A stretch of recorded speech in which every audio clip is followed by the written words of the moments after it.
Olá, boa tarde, sejam todos bem-vindos. Eu sou Suzana Velhinho, vice-presidente de comunicação da Associação Comercial de Porto Alegre e vou conduzir esse nosso bate-papo. As incertezas geradas pela pandemia têm causado, interferido muito na nossa saúde física e emocional. Preocupações com familiares e questões financeiras estão dominando nossos pensamentos. E isso tem causado o aumento de atendimentos a pacientes com problemas cardíacos e outras doenças também.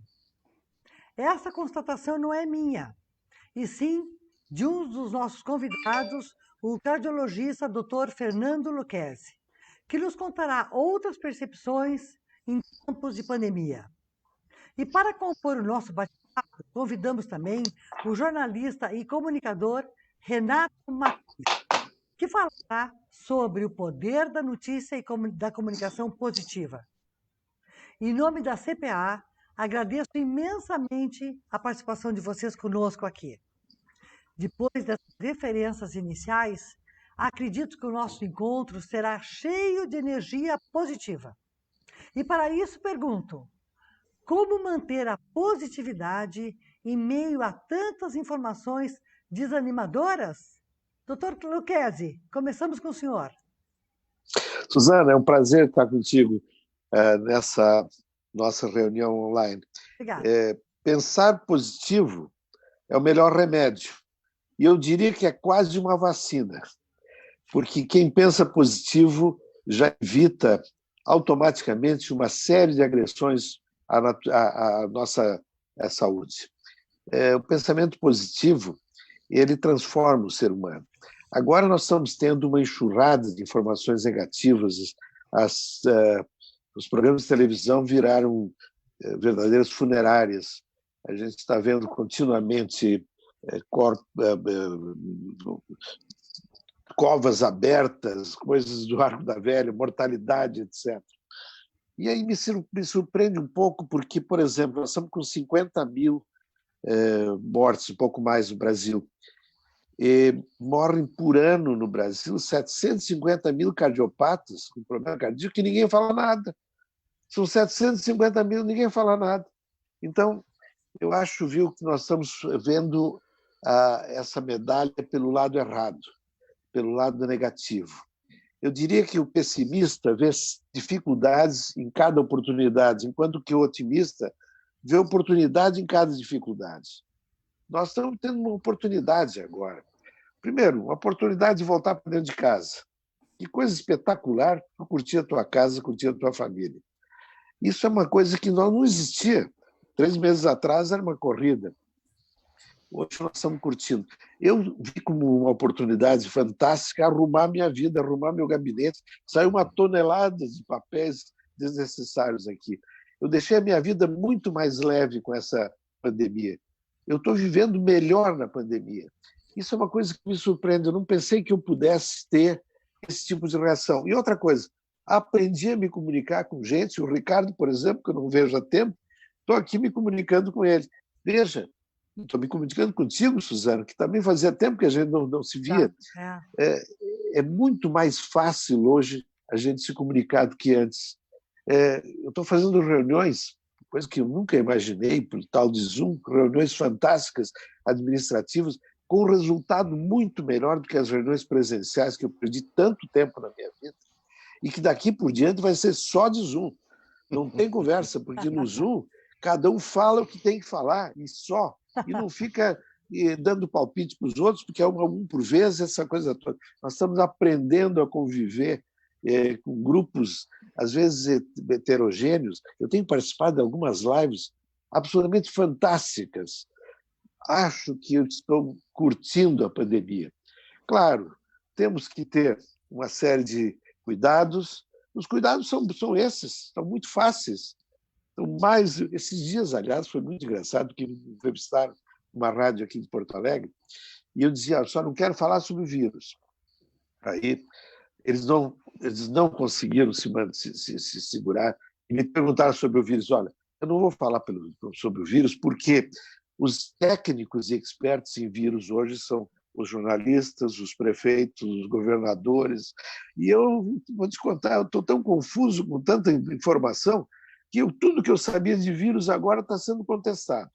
Então, eu acho que nós temos que procurar manter esse pensamento positivo, porque essa é a melhor vacina contra o coronavírus. Pois é, agora o senhor deixou uma deixa boa aqui para o Renato. Renato, é possível nós nos blindarmos diante de tantas notícias veiculadas pelos meios de comunicação, pelas redes sociais, e termos pensamento positivo, Renato? Bom, primeiramente, boa tarde. Suzana, prazer te rever aí. Obrigado pelo convite da associação. Um abraço a todos aí da associação, que a gente estava preparado, inclusive, para fazer um grande evento em março. É verdade. Né? Faremos. E aí eu ia ser o primeiro palestrante do ano e aí caímos, mas não tem problema. Um abraço ao doutor Lucchesi também, prazer em revê-lo. Olha, gente, primeiro eu quero dizer que eu concordo plenamente com o doutor Lucchesi que essa pandemia, por um lado, ela tem uma série de aprendizados e deixa a gente numa situação muito melhor. Faxina é uma coisa também que aconteceu muito aqui em casa, que saiu de lixo, toneladas de papel, documentos que a gente olha e chega à conclusão que não precisa. Então, a pandemia está nos ensinando, né, a ser mais seletivos, né, a sermos mais sintéticos, mais resumidos, mais organizados também, né, limpando da frente o que precisa e, ao mesmo tempo, reencontrando coisas bacanas. Porque daqui a pouco você pega um álbum de fotografias que não via há muito tempo, você encontra uma coisa que merece um lugar melhor na sua casa, né?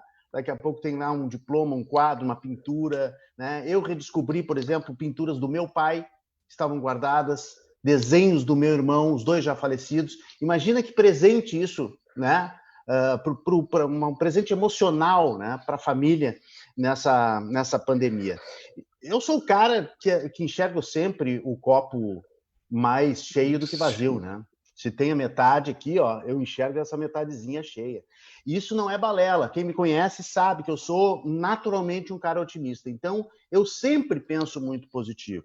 E é claro que nesta pandemia tem gente pobre que não tem como fazer distanciamento social, tem criança pobre que não tem internet para fazer, para aprender, né, os conteúdos da escola. A escola pública não está conseguindo acompanhar a escola privada. A gente sabe que tem todas essas mazelas e essas distâncias. Mas tem, sim, esse lado bom, esse aprendizado de usar melhor o home office, de fazer reuniões mais produtivas. Concordo com o doutor Lucchesi que a gente faz reunião presencial, toma café, conta da vida, perde muito tempo. É bom também, mas a gente também perde muito tempo com as reuniões presenciais. A gente está conseguindo fazer muito mais reunião, né? E está conseguindo ser muito mais produtivo. Eu, por exemplo, tinha 6 cursos presenciais, os 6 caíram, né? E foram transformados em online. E, graças a Deus, demoraram um pouco, mas estão começando a acontecer. Comecei o primeiro agora essa semana, com 15 alunos lá de Caxias, da UFSC, ou seja, a gente não tem quase nenhuma perda em termos de aproveitamento, pelo menos nas coisas, né, que a gente investe, e no meu caso, que é a educação, que é jornalismo, que é a comunicação, consegui, assim, transformar quase que 90% do que se fazia. Essa pergunta da blindagem, Suzana, é o que mais as pessoas querem saber, é o que mais me fazem. Nós, na Rede Atitude Positiva, crescemos muito de audiência por causa disso, que as pessoas querem consumir. No primeiro momento, lá em março, as pessoas até correram para informação dos telejornais, das rádios, dos jornais, mas houve, eu acho que 2 semanas depois, uma saturação, pela minha experiência própria, assim, de pessoas, parentes, amigos.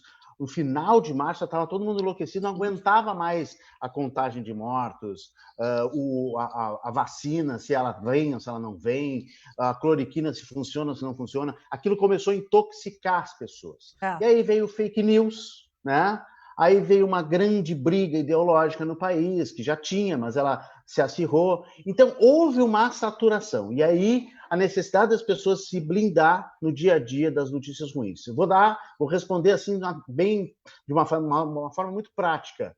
Reduza o seu contato com a mídia durante o dia. Escolha momentos e lugares para você consumir informação. Não deixe de consumir informação. Não deixe de se informar. Não se aliene. Mas escolha, se você gosta de ouvir notícia mais de manhã, na hora do café, Tem gente que não gosta porque vai ouvir notícia ruim no seu café, vai estragar o café. Então, tome o café com calma, né? Fazendo uma palavras cruzadas, lendo um livro, e depois, ou conversando, de preferência com alguém na sua casa, e depois, quem sabe, ali no meio da manhã, vá consumir um momento de informação. Passe o dia fazendo outras coisas, as suas leituras, as suas escritas, as suas conversas, as suas lives, o seu trabalho, as suas habilidades, tricô, música, violão, piano, qualquer outra coisa que ajude a mente a ficar mais equilibrada, né?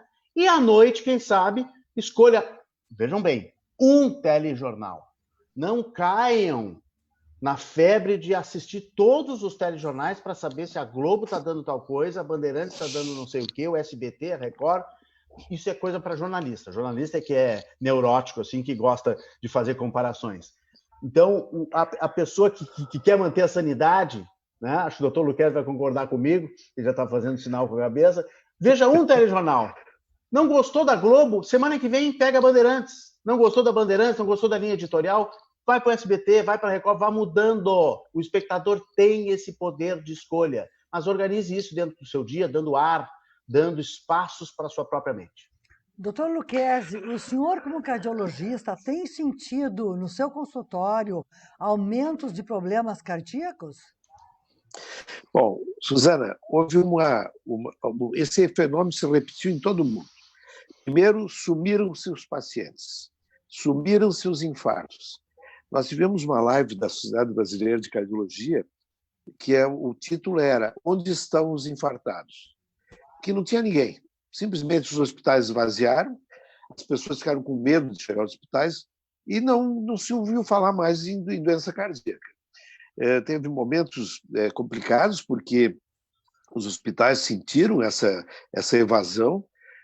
A Santa Casa de Porto Alegre, por exemplo, sempre tem um índice de ocupação de 90 e tantos por cento, hoje está com 60%, e já depois de retomando, o mês de maio já foi uma retomada. Mas a coisa mais impressionante é que ocorreu em Nova York. Em Nova York houve, depois do pico da pandemia, o pico dos infartos. E aí começaram a voltar os pacientes, e eles voltam em enxurrada.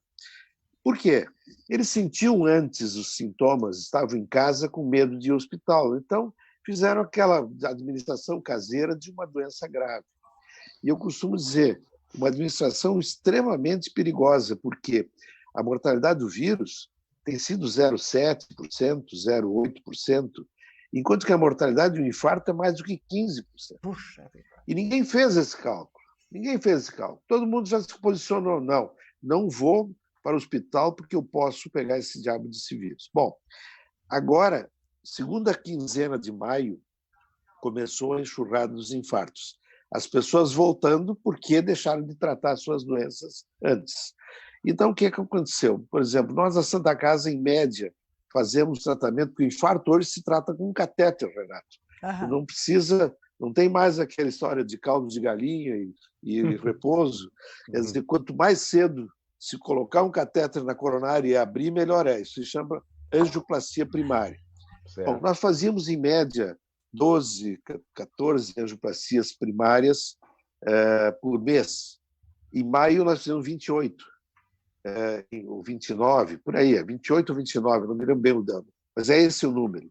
Bom, em junho continua a enxurrada de infartos. O que está acontecendo? Realmente, pessoas descuidaram de sua doença prévia.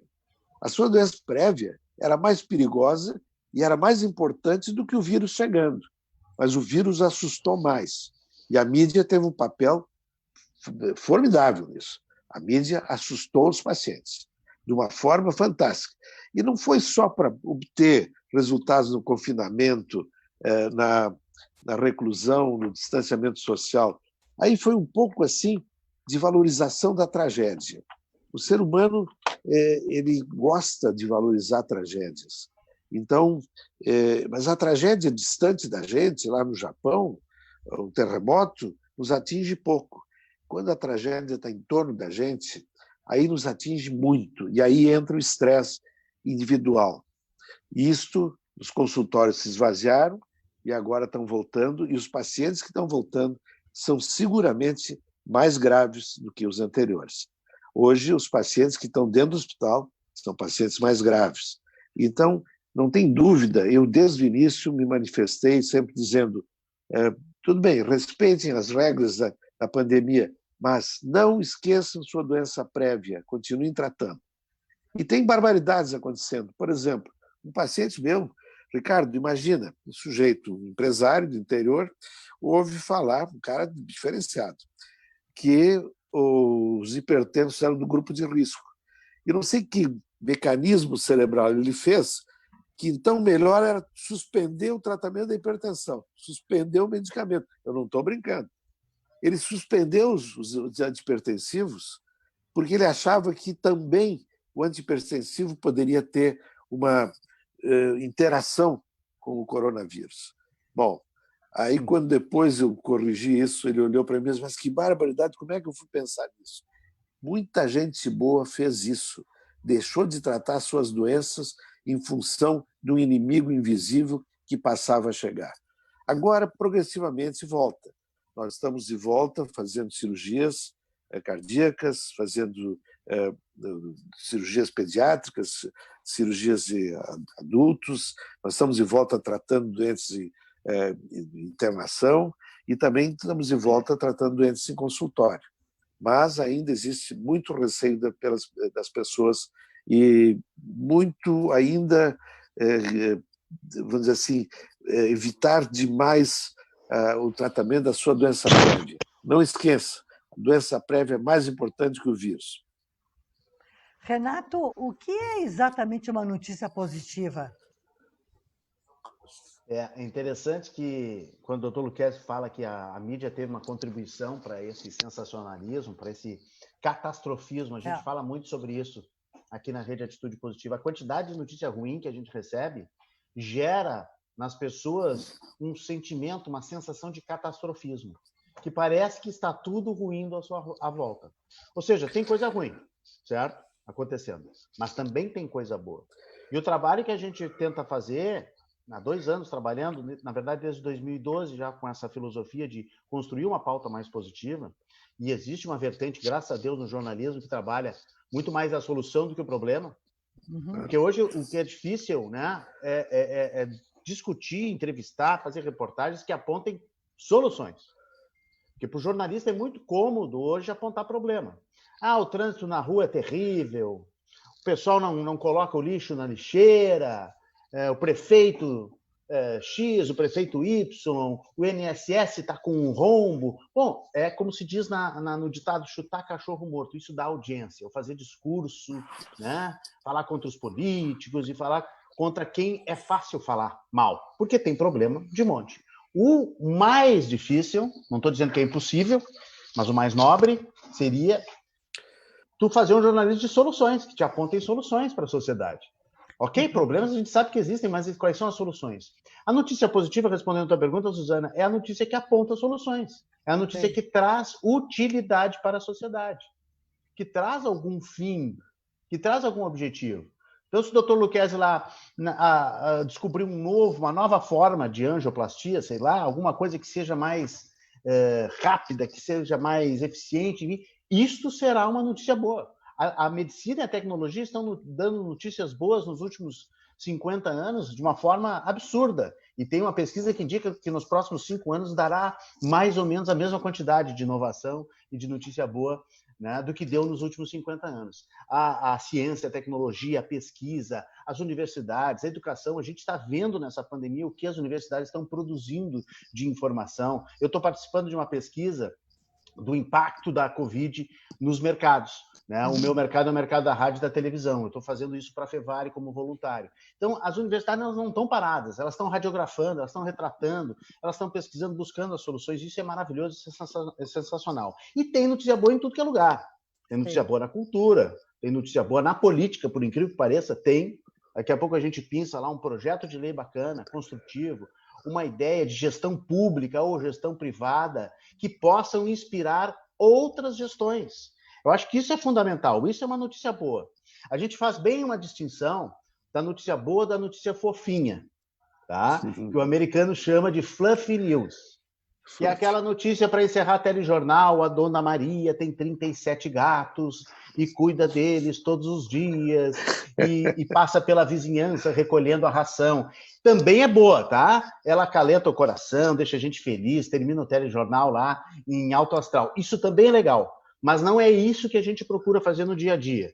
A gente procura uma notícia muito mais profunda, muito mais consistente, muito mais transformadora. Notícia boa é a notícia construtiva que vai ajudar a transformar a sociedade.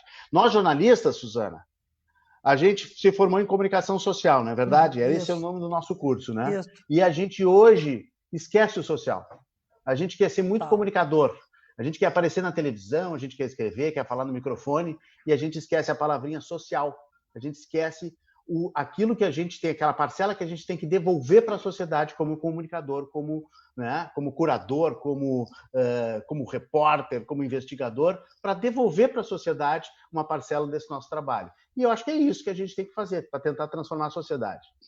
Doutor Lucchesi, o Renato há pouquinho falou sobre quais os mecanismos que se tem para nos blindarmos das notícias negativas, evitando tanto o telejornal, coisas do gênero. O que o senhor, como médico, poderia nos sugerir?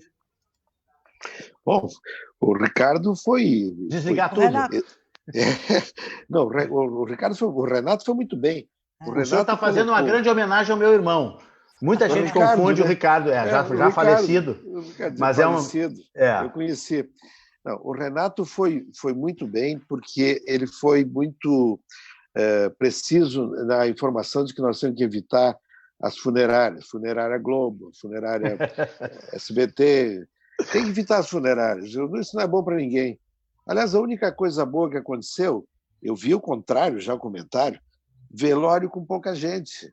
Quer dizer, ninguém está curtindo muito. Eu acho que é uma coisa boa. Eu acho que a morte é inevitável, mas vamos curtir a morte de uma forma de maior sensibilidade, sentimento, e não de comemoração. Então, eu acho que eu uso o seguinte princípio, Renato.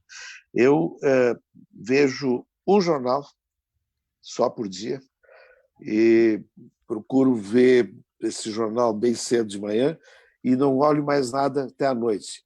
À noite, eu confesso que eu tenho tido mais Netflix e mais programas de séries, etc.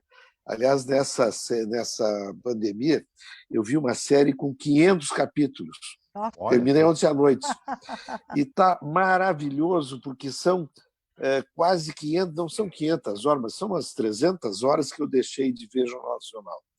E deixei de ver coisas absolutamente ridículas que são levantadas.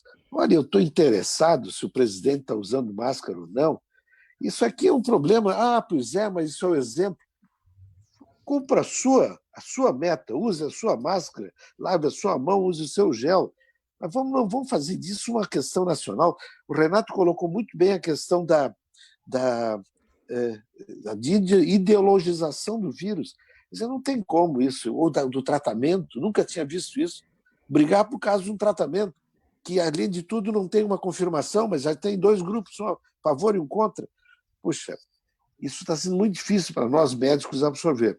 Eu posso te garantir, a postura dos médicos está sendo adequada, mas é uma postura de muita irritação com essa história da mídia, está sendo massacrando, vamos dizer assim, as notícias negativas e fazendo esse catastrofismo que o Renato falou. Uma coisa que eu gostaria de colocar também é a questão da visão positiva e da visão de grupo. Eu trabalho em grupo, eu sou cirurgião cardíaco, cardiologista, então eu trabalho em grupo. Então, uma das coisas que nós aprendemos muito nessa pandemia foi conviver mais o grupo. O grupo realmente está muito próximo e procurar resolver os problemas juntos. Uma das coisas que é uma frase antiga, né? Que o talento vence jogos, mas a equipe vence campeonatos. E realmente eu acho que trabalhar em equipe para o médico está sendo muito mais confortante hoje, porque um apoia o outro. Nós estamos trabalhando sobre risco, todos nós. Eu vou ao hospital diariamente, vou ao consultório diariamente, nós estamos sob risco. Então, parece que a gente está juntos, todos juntos, tentando vencer da mesma forma, porque acontece assim, eu tenho um princípio na vida, Renato, aquela frase, se tu queres ir depressa, vai sozinho, se tu queres ir longe, vai acompanhado. E eu acho que a gente tem que ir longe, não precisa ir depressa. Então, isso é uma mensagem que eu tenho deixado com o meu pessoal. Eu tenho 60 médicos que trabalham comigo na área de adultos, na Santa Casa, e 40 na área pediátrica. São perto de 100 médicos. E eles precisam ter essa visão otimista e positiva. Isso vai passar. Vamos continuar cuidando desses pacientes, vamos acertar a nossa vida, vamos reduzir os custos do nosso atendimento, porque o nosso hospital está sofrendo.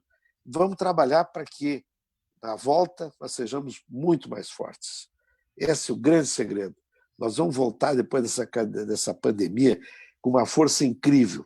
Melhor cuidado na gestão dos nossos atos médicos, mais cuidados na própria esterilização, na própria prevenção da infecção, porque nós todos estamos vivendo isso diariamente e toda a área médica está crescendo com isso, sem a menor dúvida. Depois vai ser muito melhor. O Renato toca num ponto com o qual eu concordo perfeitamente, integralmente com ele, na condição de comunicadora também, de profissional da área de comunicação. É maluco pensar que nós, profissionais da área de comunicação, esqueçamos a nossa responsabilidade no repasse da qualidade da informação. Hoje, se tem alguma coisa que me aflige diretamente, e daí eu amplio um pouco mais a minha visão, não só como cidadã, e sim como profissional dessa área, é o fato de que uma notícia ela pode perturbar em muito a vida de uma pessoa. E não existe o contraponto, o equilíbrio entre o positivo e o negativo, é só o negativo. Parece, por vezes, que o negativo é aquele que vem de jornal, como nós dizemos seguidamente, né? Ou aumenta a audiência das TVs. Mas, no final, o malefício que ele causa é muito grande e muito, eu diria assim, eu acho que é de uma irresponsabilidade imensurável, né? Eu queria perguntar para vocês dois agora, fazer a mesma questão para vocês dois. O ser humano é fundamentalmente um ser social. O isolamento traz depressão? Traz o quê? Depressão. Depressão. Depressão. Doutor Luquezzi, por favor. Eu posso começar, Renato. Seguinte, Claro. Quando se falou, desde o início, e com o aprendizado feito na Itália, principalmente nos Estados Unidos e Nova York, que o vírus traria 4 ondas. A primeira, o vírus em si, a segunda, a crise econômica, a terceira, a terceira onda seria o retorno das doenças prévias, infartos, etc. E a quarta onda seria a depressão, o estresse induzido na população. Eu não tenho dúvida que o confinamento causa depressão e aumenta a depressão. As pessoas que não conseguem conviver bem consigo mesmas, elas vão certamente sofrer muito mais. Porque tem gente que foge de si próprio o dia todo e vive em grupos e vive catando gente para poder sobreviver socialmente. Então, saber viver consigo mesmo e ter uma vida interior, uma elaboração de vida pessoal é extremamente importante. Tem pessoas que não vivem bem em casal. Então, o conflito entre casais nesse período é uma coisa absolutamente fantástica. Tem um amigo meu de São Paulo, que a esposa dele faz direito de família, e diz que ela está divorciando todo o pessoal do condomínio deles. Bom, essa história é uma história complicada. Quer dizer, quem não consegue viver bem com a sua mulher numa situação sem confinamento ou com o seu marido, vai ter mais dificuldades nesse período, inevitavelmente. Porém, também é um grande momento para uma grande reaproximação. Eu posso te garantir que eu aprendi coisas fantásticas, inclusive lavar louça e secar a louça. Dirigido pela minha mulher do lado, me corrigindo, dizendo, não é assim, olha, está sujo aqui. Tu sabe que é um negócio absolutamente fantástico. Eu achava que eu era tão importante, viu? Que eu operava coração, aquela coisa toda. Aquele ato de lavar a louça tem uma importância. Aquele ato te transforma em ser humano melhor. E do lado da tua mulher, que está tendo as mesmas dificuldades que tu. Eu acho que esse confinamento, para o meu casamento, está sendo maravilhoso. Agora, evidentemente, tem gente que tem mais dificuldades nisso. Depressão é, sem dúvida, um momento gerado dentro de cada um de nós. Não é que a gente possa escolher, porque ela é uma doença como as outras que pode surgir sem a gente influir nela. Mas uma depressão hoje, no confinamento, pós-confinamento, tem muito a ver com as experiências passadas. Nós não vamos ficar deprimidos de repente, vivemos bem com a vida 50 anos e de repente nos deprimimos. Não. Nós vamos ser as pessoas que nós éramos antes, com qualidades ou com alguns defeitos. E a depressão é um defeito, certamente, do nosso sistema de saúde, e a permissão da escalada da depressão, eu acho que é uma má ideia. Nós temos que lutar bravamente para ver os aspectos positivos desse período.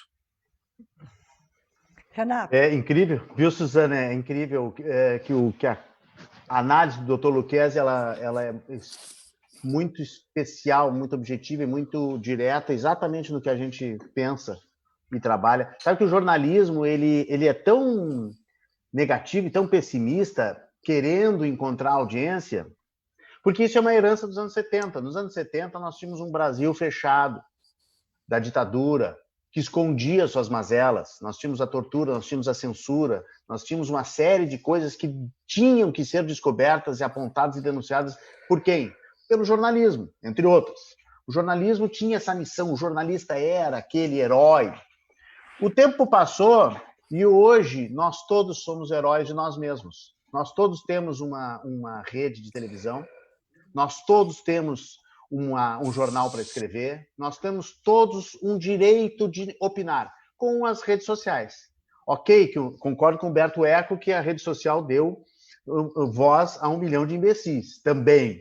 Mas também deu voz a muitas pessoas inteligentes. Eu gosto de ler as opiniões dos meus amigos, os pensamentos dos meus amigos, de um pensamento, às vezes, comum, bacana, de outras coisas que não só o que se trata no noticiário. E a TV, o jornal, as grandes emissoras já se deram conta disso. Se deram conta que estão perdendo para a internet. A internet hoje manda. A internet, às vezes, pode escolher o assunto do dia. Se o Renato Gaúcho joga futebol lá na praia, a internet ao meio-dia já está apontando que ele é o assunto do dia. E os jornais são pautados em cima disso. Então, as ordens se invertem, né? Então, o raciocínio que eu queria fazer é que hoje o jornalista pode se dar o luxo de trabalhar assuntos mais nobres. Ele não precisa ser o herói, o investigador, o apontador somente das notícias ruins. E vejam bem, eu não estou falando em se alienar, em deixar de dar a notícia ruim. Nós temos que noticiar. O avião caiu, temos que noticiar que o avião caiu. Mas nós não precisamos colocar um repórter no aeroporto entrevistando os parentes. E aí, qual é a sua dor nesse momento, senhora? Que a senhora perdeu o filho, perdeu o marido, perdeu não sei o quê. O que a senhora vai contribuir? Perfeito. O que essa senhora vai contribuir no microfone dizendo que, sim, eu estou triste, claro. Mas é óbvio, né? Quando o Ricardo Boechat morreu naquele acidente terrível de helicóptero, é óbvio que a gente precisava acompanhar as notícias, as informações. Mas eu abri um site que dizia assim: veja outros jornalistas que morreram tragicamente. Gente, para que fazer isso? Qual é o sentido de criar uma reportagem com um ranking de acidentes antigos? O Kiko Junqueira, aquele ator também que morreu no Rio de Janeiro batendo numa árvore, na mesma hora já tinha: veja o ranking de outros artistas de novelas que morreram tragicamente. Isso é a catastrofização. Isso é a carnavalização da notícia. Isso não precisa. Isso só revive emoção negativa. Tu vais reviver aqueles velórios. Né? É mesmo, fulano também morreu assim. O que isso te traz de bem? Né? Isso não traz absolutamente nada de positivo para a tua vida, emocionalmente falando, de forma física, saúde física também não traz nada, aliás, só traz coisa ruim, né? Mentalmente também só te desestabiliza. Por que a gente não faz isso para um lado bom?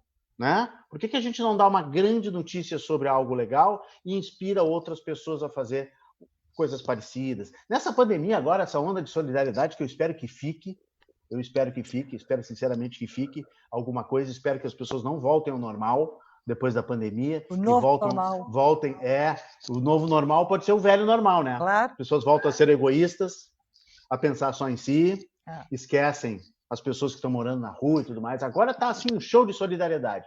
Eu espero que isso contagie, eu espero que isso, né, mais do que o vírus, isso se alastre e contamine as outras pessoas e a gente continue. Assim como a gente aprendeu a fazer reunião remota, aprendeu a limpar a casa, fazer faxina, que essas coisas boas também elas continuem. Então, mas só para fechar o pensamento, não é só notícia ruim. A notícia ruim ela pode ser dada, mas pode ter um equilíbrio. A melhor coisa da vida é o equilíbrio, né? Entre 8 e 80 tem o 40, tem o 41, tem o 38, tem o 39, tem várias posições para a gente se colocar na vida. E mais uma coisinha, Suzana e Dr. Lucchesi, e amigos que estão nos assistindo. Até a notícia boa tem um lado ruim.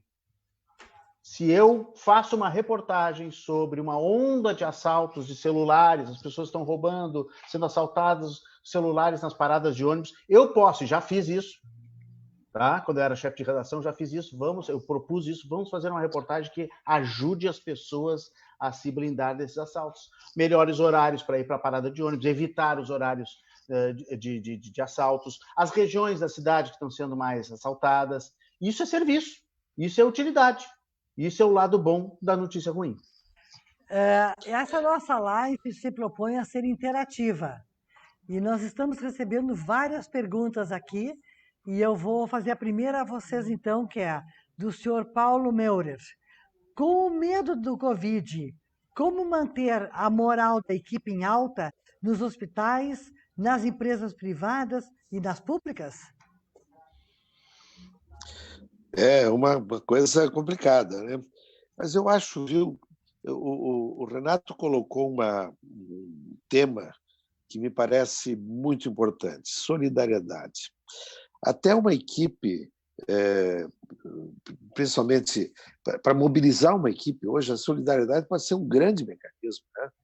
Eu vejo pessoas, por exemplo, que chegam a Santa Casa agora. Esses dias chegou lá na Casa Madriana, que é uma casa de apoio que nós temos, que recebe pacientes do Brasil todo, que vão se tratar na Santa Casa e ficam morando lá, né? 26 estados do país, e chegou um sujeito trazendo essas cestas básicas coletadas no seu ambiente de trabalho. Ele mobilizou toda a equipe de trabalho em função de cestas básicas, de aquisição de cestas básicas. E ele me disse uma coisa interessantíssima: eles estão todos trabalhando com mais afinco e todos estão mais satisfeitos de estarem trabalhando.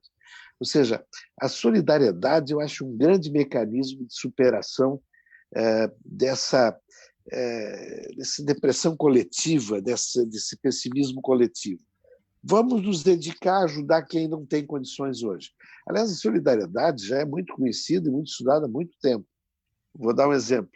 Nos Estados Unidos, naquele triângulo da Carolina do Norte, Duke University, University of North Carolina, etc., os clubes de serviço são muito fortes. Rotary, Lions, Cleveland. E foi feito um estudo muito interessante. Esses clubes têm todos mais de 100 anos e têm recordes de tudo, têm memória de tudo. E eles fizeram um estudo interessante. Eles pegaram a participação dos indivíduos lá de 50, 60 anos atrás, os que se envolviam nas atividades solidárias do clube e os que iam lá jantar e almoçar. Então, separaram bem os envolvidos socialmente e solidários dos outros. Surpresa! Os solidários viveram, em média, 7 anos mais do que os demais. Então, solidariedade acalma a alma e aumenta a longevidade. Isso é um dado extremamente importante. Esse estudo já foi feito em outras sociedades e está muito claro isso. A solidariedade prolonga a vida, porque ela realmente pacifica o ambiente, motiva, e essa motivação de grupo passa a ser realmente o grande mote de um momento difícil como o de hoje. Renato. Oi. Tua resposta a essa pergunta do Paulo Meurer. Não, deixa eu falar que também existe um mito, né, de que a notícia, como a gente estava falando, que a notícia ruim ela tem mais audiência, né? Isso também é uma meia-verdade. Eu já medi, por exemplo, audiências de notícias ruins e de notícias boas. E tem algumas notícias boas que elas pontuam quase a mesma coisa ou mais do que uma notícia ruim, né? Então, isso é muito relativo, é muito relativo. E eu acho que a blindagem, no caso dos profissionais de saúde, eu acho que é muito importante, mais importante ainda que a dica que eu dei na primeira resposta, de se blindar desse noticiário ruim. Eu acho que um sujeito que trabalha o dia inteiro num hospital, que faz um plantão e que chega em casa e vai ver o telejornal, bom, aí assim, ó, é a terra arrasada, é a pedra que falta para tornar o dia dele terrivelmente ruim. Então, eu acho que ele tem que priorizar para encontrar a família, priorizar para encontrar as pessoas que ele gosta, nem que seja numa live. Os profissionais de saúde, infelizmente, não podem entrar muito em contato físico com as pessoas, isso é terrível, isso é uma grande injustiça, né, que esse mundo está nos dando, mas é óbvio que ele tem que se afastar, né, dos conteúdos. Eu acho que hoje o jornalista pode ajudar bastante, não sendo tanto aquele investigador, mas sendo mais o curador. Nosso trabalho hoje de jornalista é o curador para separar o joio do trigo. Que bom. Para separar a notícia verdadeira da falsa, para separar a notícia boa da ruim, para transmitir, né, conteúdos mais nobres e atingir o mesmo nível de audiência. Essa história da audiência ela é tão engraçada, e ela é tão ridícula, vamos dizer assim, porque chega a ser ingênua, seja infantil. Eu preciso ser sensacionalista para conseguir atingir determinados pontos de audiência. Claro que existe uma coisa tática do ser humano, o Dr. Lucchesi sabe muito mais disso do que eu, né? Entende que o ser humano busca a tragédia, mas o ser humano também nunca foi ensinado, nunca foi mobilizado para consumir outros conteúdos. E eu acho que aí entra a nossa responsabilidade. Nós estamos em 2020, plena pandemia. Se a gente não mudar um pouco o jogo, olha só, eu não sou utópico de querer mudar todo mundo e toda a sociedade e toda a mídia agora de uma hora para outra. Mas se a gente colocar uma gotinha de sabedoria, uma gotinha de transformação, eu tenho 3 filhos, quem sabe os meus filhos na próxima geração estarão consumindo conteúdos um pouco mais nobres. Porque o conteúdo hoje que as gerações consomem, e aí entra aí o profissional de saúde, respondendo a tua pergunta, o pessoal que está nos hospitais, que está à beira da depressão, que está na angústia. Essas pessoas, elas consomem não só na televisão, e não só no jornal, nem só no rádio. Elas consomem muito aqui, ó, na tela do celular. E a nossa responsabilidade é justamente produzir conteúdos melhores para as telas. A tela do iPad, a tela do telefone, porque isso está na mão das nossas crianças e adolescentes também.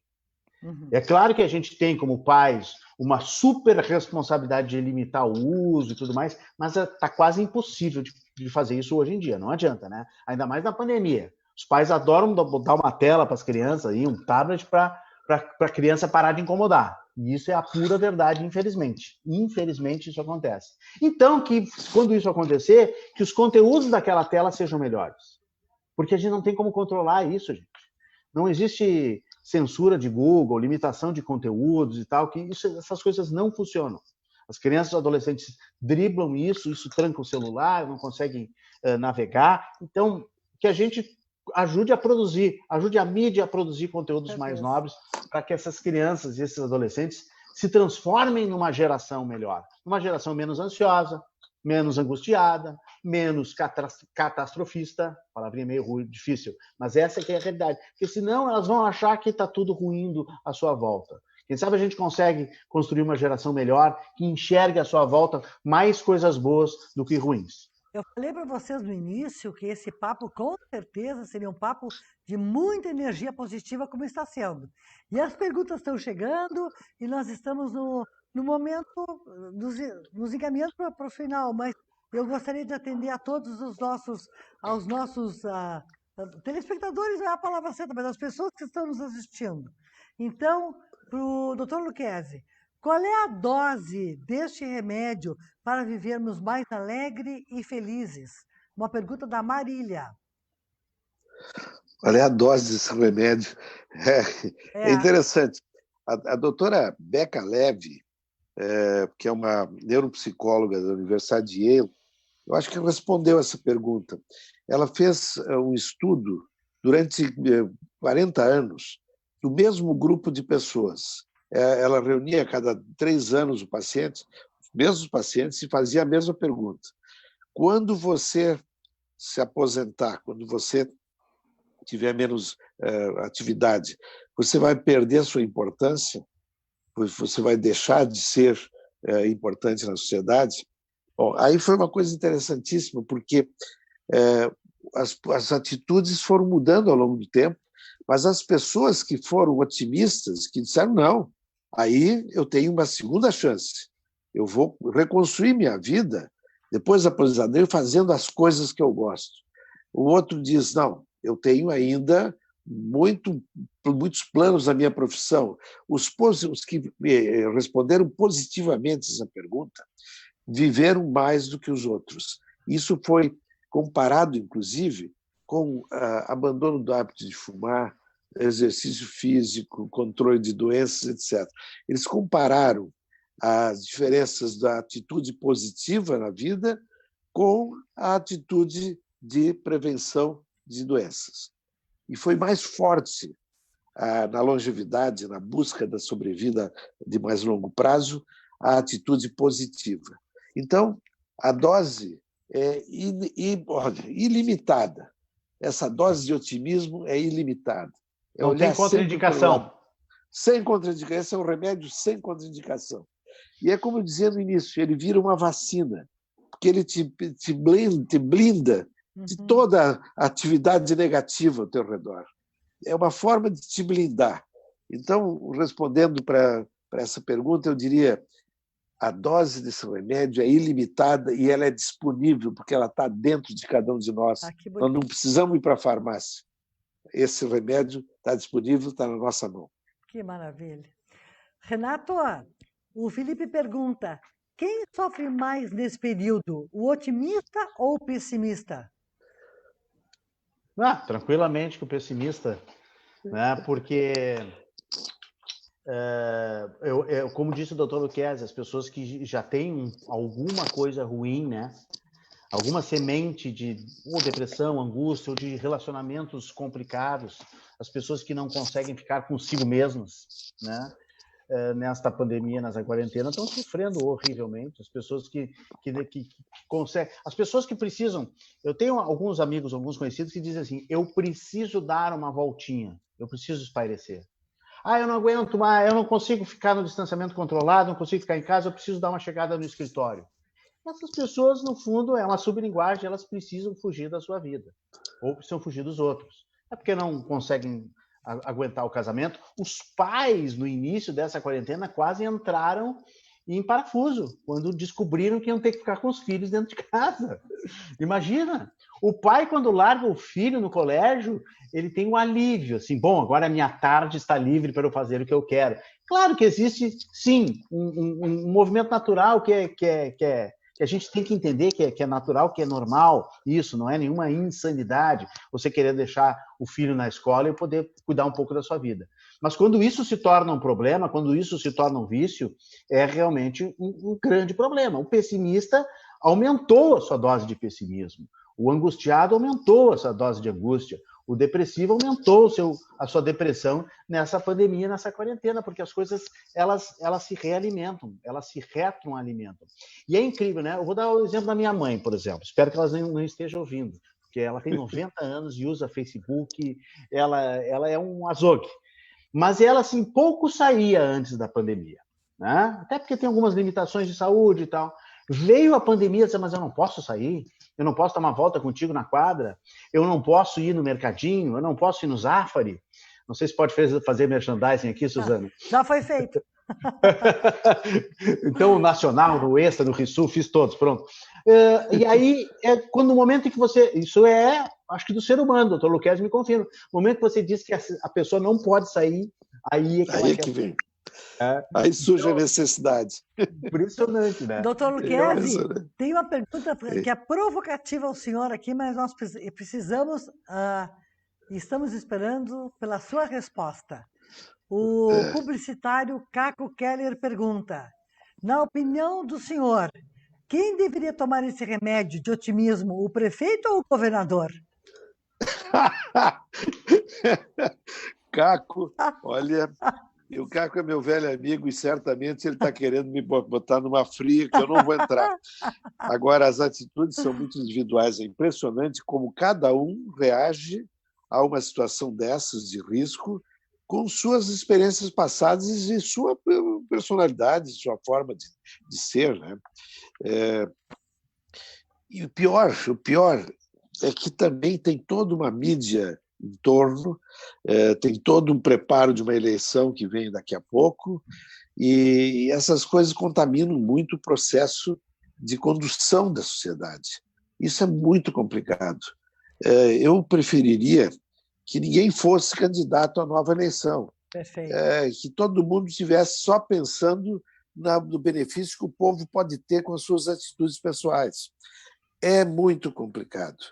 Eu vejo assim a onda de protestos contra o confinamento, contra o lockout, contra o fechamento de lojas, etc. E isso gera, inclusive, um conflito, porque a gente mesmo não sabe se isso está certo ou errado. Veja o que aconteceu. Aqui no Rio Grande, nós tínhamos fechado completamente o Rio Grande já a partir de início de março, metade de março, abril. Bom, eu dizia para todo mundo, terminou a pandemia. Aqui a epidemia terminou porque não tem circulação de vírus. Bom, me enganei redondamente. O vírus estava aí e começou a circular. E agora nós estamos todos correndo, nossas UTIs da Santa Casa começando, nós estamos disponibilizando mais leitos para ajudar no sistema de saúde, nós não éramos hospital de referência, mas estamos terminando tendo que suprir em número de leitos de UTI, porque os hospitais de referência já estão chegando no teto. Se diz que não, se faz esse lockout para permitir que se montem, que se construam mais leitos, etc. Isso é parcialmente verdadeiro. Realmente, nem todos fizeram esse tipo de atitude. Eu diria assim, é uma situação muito difícil. E principalmente para eles, Claro. governadores, prefeitos, que não têm o conhecimento da pandemia e que não têm conhecimento médico e que têm que tomar uma atitude, muitas vezes baseada numa atitude lá da Organização Mundial de Saúde, que de repente muda. Então, é muito difícil.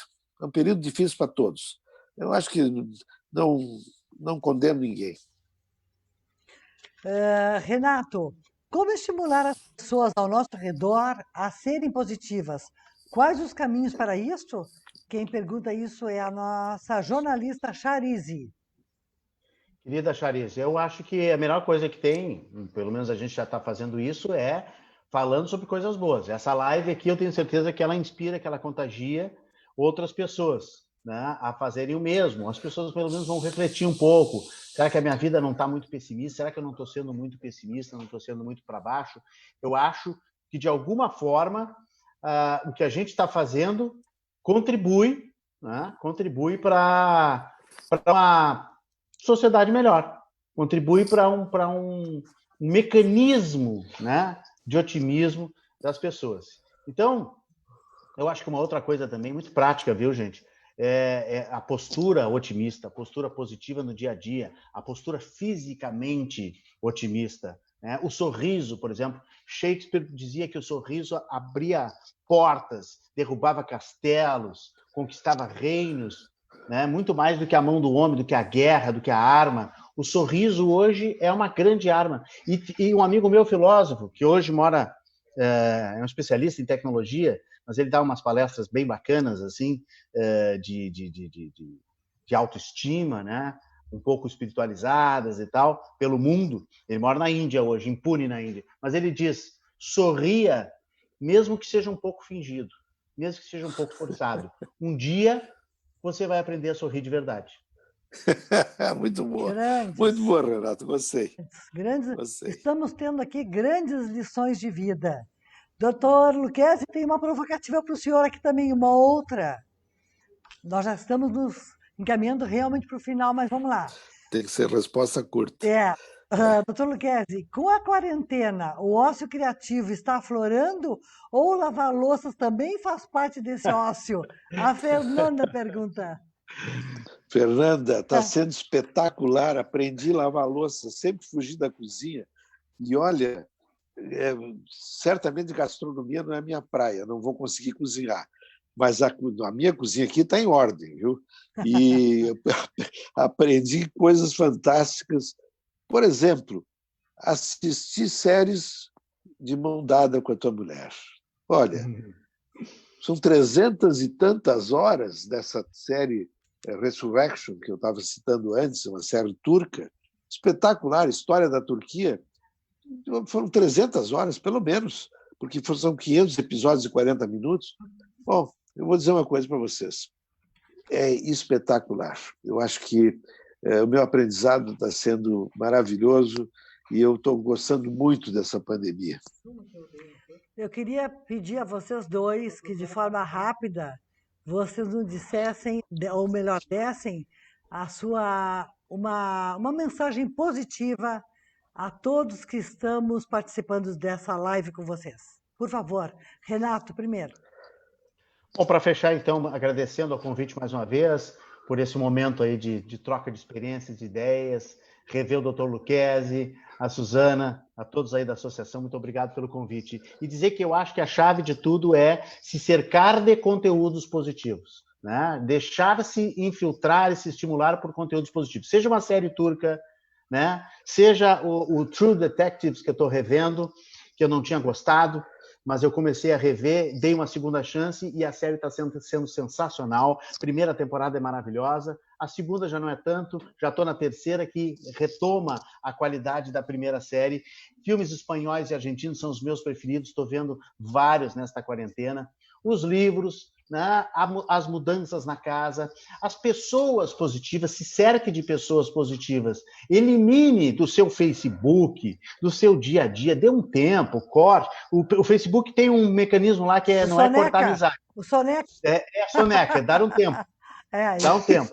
Então, não precisa romper amizade, senão vai dar problema e tal, né? Mas dá uma soneca nas pessoas que são negativas, dá uma soneca nessas pessoas pessimistas. A mesma coisa que eu disse de fazer com os noticiários, faça também com as pessoas, com esses conteúdos, se cerque de emoções positivas, né?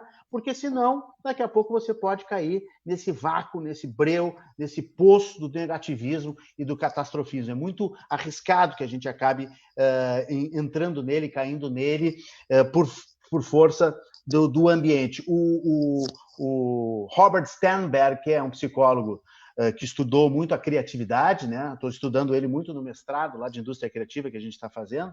Ele diz que uma das dimensões da criatividade é o ambiente. Ela pode completamente censurar o homem, né? E ele deixar de ser criativo, deixar de ser expansivo, deixar de ser positivo por causa do ambiente, né? Se aqui vocês me deixassem constrangido nesta live, eu poderia não expressar tudo que eu quero expressar, a minha inteligência, a minha criatividade, o meu talento, as coisas boas que eu tenho para passar para as outras pessoas. Como o ambiente é extremamente favorável, a gente aqui, né, transborda positividade, transborda energia positiva, transborda otimismo e criatividade. O ambiente, nesse momento, é muito importante. Doutor Luquezzi. Bom, eu quero deixar aqui o meu agradecimento também à Suzana, à Associação Comercial, ao meu presidente, querido amigo Paulo Pereira, a todos, e simplesmente dizer a vocês o seguinte: vacinem-se contra o mau humor, vacinem-se contra a depressão, vacinem-se contra o pessimismo, sejam flexíveis com as pessoas que estão ao seu redor, aceitem as pessoas como são, e procura, principalmente, se aceitem a si próprios, aceitem os seus defeitos, procurando vê-los de uma forma mais branda e procurando resolver suas dificuldades.